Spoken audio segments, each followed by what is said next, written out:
Bonsoir, ravi de vous retrouver pour votre journal. Dans l'actualité, vigilance aux frelons asiatiques. Entre avril et mai, les rennes commencent à former leur nid. C'est donc le moment de les repérer et de les détruire avant qu'une colonie ne vienne s'installer. Cette espèce représente des risques aussi bien pour la santé que pour la biodiversité. Pour en savoir plus, Colline Davy a suivi une entreprise spécialisée dans la lutte contre les nuisances animales. Des nids de plus de 40 cm de diamètre exposés comme un trophée. Pour éviter ces situations, il faut agir maintenant. Entre avril et mai, les nids de frelons asiatiques commencent à se former. Alors avant que la colonie ne s'installe, les entreprises interviennent pour limiter les risques. Entre le pré-nid et la fin du nid, la fin de saison, en fait, les frelons vont aller attaquer les ruchers, vont décimer les populations d'abeilles. Et il y a aussi le risque de piqûre vis-à-vis de la population. La dangerosité par rapport au frelon commun, c'est que lui, il va vous piquer. Il y a plusieurs individus qui vont vous piquer à l'instant T. Donc c'est la multitude des piqûres qui va être dangereuse. Une fois sur place, il ne reste plus qu'à s'équiper pour détruire le nid en toute sécurité. Avant de détruire le nid, je me suis bien assuré que la reine était dedans. Donc avec mon doigt, j'ai gratté à l'entrée du nid. Elle est venue voir ce qui se passait à l'entrée. Et là, j'ai profité pour écraser de suite. Autre mission, dans un abri de jardin. Les déplacements sont de plus en plus nombreux. 15 nids découverts en 2009, souvent à plus de 3 mètres de haut. Aujourd'hui, on en compte plus de 500 à hauteur des activités humaines. Pour celui-ci, il était grand temps. On voit la reine qui est morte sur son nid.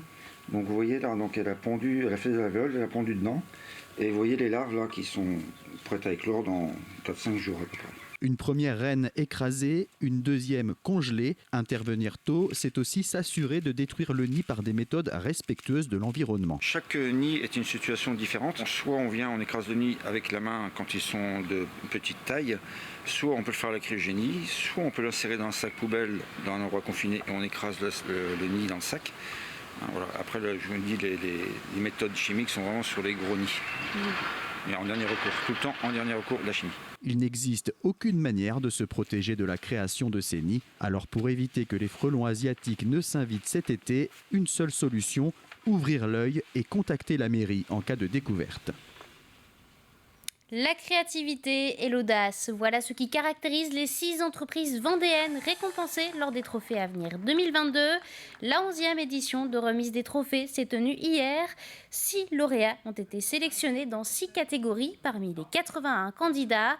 Et parmi les vainqueurs, l'entreprise Block2Plus aux Herbiers. Elle a gagné le Grand Prix Jacques Audureau 2022 avec son innovation, le Green Block Concept. Écoutez. Je pense qu'on s'y attend jamais. Ça serait de l'hérésie de se dire non, j'ai gagné. Et non, je suis très fier. C'est beaucoup de travail. C'est une satisfaction du travail accompli. J'y passe beaucoup de temps, mes jours, parfois mes nuits. Donc je suis très fier aujourd'hui et très heureux. Donc Block2Plus est une entreprise qui fabrique des blocs de construction d'origine recyclée. Donc c'est du plastique entièrement recyclé et qui est entièrement recyclable. Il n'y a pas besoin de béton pour monter nos solutions.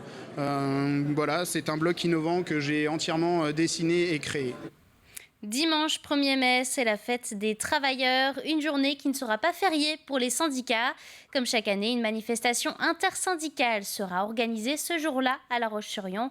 Une journée pour défendre les droits des travailleurs. Didier Barrault, secrétaire général de Force ouvrière Vendée, était notre invité dans la matinale aujourd'hui.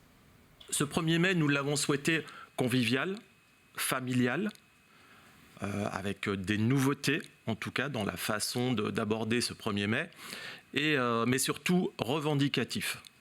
Nous sommes dans une situation sociale compliquée pour de nombreux salariés, très compliquée pour certains. Et c'est bien le mot d'ordre et la revendication principale reste les augmentations de salaire, mais c'est bien sur nos revendications que nous avons tenu cette première intersyndicale et qui a abouti à l'organisation de ce 1er mai 2022. On entend nos camarades, on entend l'opinion publique qui nous demande d'innover dans la façon d'aborder nos manifestations et d'organiser nos manifestations. Il nous a semblé intéressant, en tout cas, de réfléchir et d'amener ce côté festif, familial et convivial au travers, déjà à 10h30, donc un rassemblement au kiosque Place Napoléon, donc à midi, Square François Mitterrand, les prises de parole des différentes organisations syndicales. Et puis après, à partir de 13h, il va y avoir une pièce de théâtre, une troupe d'amateurs qui va interpréter une pièce de théâtre d'environ 30 minutes sur la violence dans le monde du travail. Cocktail Vision inaugure son nouveau site à La Roche-sur-Yon, un site historique puisqu'il s'agit du château du Plessis, un lieu qui a dû être entièrement repensé pour accueillir l'entreprise spécialisée dans l'affichage publicitaire numérique. Le bâti historique a donc été réhabilité et un nouvel ensemble construit juste à côté pour accueillir un showroom d'écran. C'est donc une nouvelle page qui se tourne pour le site. Cocktail Vision avait plusieurs sites sur La Roche-sur-Yon. Nos bureaux historiques, c'était rue Molière. On avait un showroom également à la rue Watt, c'était sur la route de Luçon. Et on était trop à l'étroit parce qu'on recrute pas mal de personnes. Et on souhaitait former également nos futurs collaborateurs et des futurs jeunes talents. Donc il nous fallait un site qui regroupe toutes ces activités, puis montrer notre savoir-faire. Le château a été complètement rénové de fond en comble. On a revu la façade. Et à côté, on y a adossé un bâtiment totalement moderne où là, on y retrouve effectivement notre centre de formation, notre showroom et puis tous nos collaborateurs qui travaillent pour le rayonnement de notre marque. On poursuit avec un anniversaire, celui des 40 ans des 3 sites patrimoniaux du Pays de Mont. Pour l'occasion, le château d'eau de Culminot ouvrira ses portes au public avec visite et exposition. Le musée Charles Mille-Sandeau, lui, prévoit une nuit au musée spécial pour marquer le coup le 21 mai prochain. Et avant cela, le site du Davio proposera également une série d'activités. Le programme s'annonce donc chargé. On a une attente des locaux, mais des visiteurs qui visitent le territoire pendant les vacances. Donc, par exemple, le cours de saut de Ningue qui est à destination majoritairement des locaux, c'est complet. Donc on va en proposer 1 fois à 2 fois par mois pour proposer de transmettre ce geste que le Davio est le seul site touristique et musée de France à proposer une démonstration de gestes anciens en Vendée autour du saut de Ningue. Donc c'est l'idée de transmettre ce savoir-faire aux nouvelles générations. Et justement, pour son anniversaire, l'écomusée du Davio propose aux visiteurs des formations au saut de Ningle. La Ningle, c'est une perche permettant de traverser les champs dans les marais en passant au-dessus des fossés. Une tradition maraîchine qui demande précision et agilité. Nous avons voulu découvrir tous les rouages de cette technique. Les explications d'Aurélien Huard et Colline Davy. Des visages attentifs et un peu d'appréhension. Ce cours en extérieur est bien différent des visites habituelles. L'objectif est d'apprendre le saut de Ningle. Ça vous va ? Très bien. Eh bien, on avance sur le site. Un saut un peu particulier, mais surtout une tradition locale. Le saut de Ningue, c'est un moyen de déplacement qui était utilisé par les habitants du Marais breton vendéen. Ça permettait aux maraîchins de traverser un fossé d'une berge à l'autre, puisque les ponts étaient très rares, les planches aussi. Ils utilisaient ce moyen de déplacement pour aller plus vite. Mais pour aller plus vite, encore faut-il savoir manier la ningle, un bâton en châtaignier qui mesure 2 fois sa taille. La place des mains, le lieu du saut, tout compte pour ne pas se retrouver à l'eau. Pour ce perchiste amateur, l'exercice n'est pas si facile qu'il n'y paraît. En fait, c'est assez stressant. Je pensais que ça allait être facile de sauter. Et quand on se retrouve devant le fossé, c'est un peu stressant et on met du temps à y aller. Mais c'est très bien quand on arrive de l'autre côté.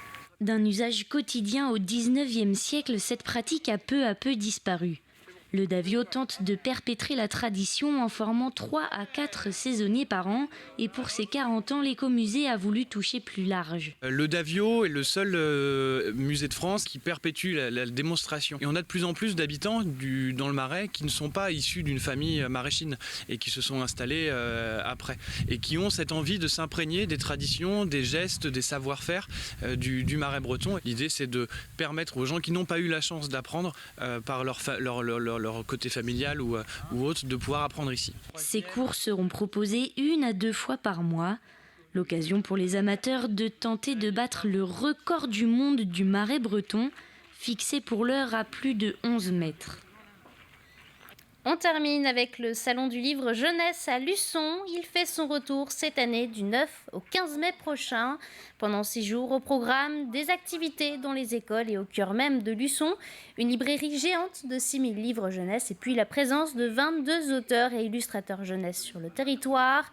Une édition cette année construite autour d'une thématique. Le thème de cette édition, c'est le pays sous l'écorce. Donc c'est une thématique un petit peu large autour de la nature, de la poésie, de l'imaginaire, de la fiction. Donc cette thématique en fait aide notamment les enseignants en fait à travailler autour d'une thématique pour des productions, donc plastique, écrite, visuelle, artistique. Donc voilà, c'est une thématique qui est déclinée dans les écoles et sur quelques ateliers qui sont présents sur le salon. Finissons ce journal sur du sport. Ce soir, en basket, l'équipe de Challans rencontrera celle de Kaisersberg pour leur dernier match en saison de National 1. La rencontre aura lieu à la salle Michel Vrignot à 20h. Challans qui n'est pas assuré du maintien s'il ne gagne pas ce soir. Et puis autre rendez-vous en basket. Demain, les Tigresses du RVBC affronteront Charleville-Mézières. C'est à 20h aux Oudéry. Elles joueront leur dernière rencontre avant les playoffs. Un match qui sera diffusé en direct sur notre antenne. Un point météo samedi, le ciel sera bleu et ensoleillé dans les terres, mais légèrement voilé sur le littoral. Mais le soleil devrait couvrir l'ensemble du département dans l'après-midi. Dimanche, ce sera à peu près identique, mais le temps sera tout de même plus mitigé dans la journée. Côté température, comptez jusqu'à 18 samedi, puis 17 dimanche. C'est la fin de cette édition. Merci de l'avoir suivi. On se retrouve demain pour l'hebdo de la semaine. Belle soirée à tous.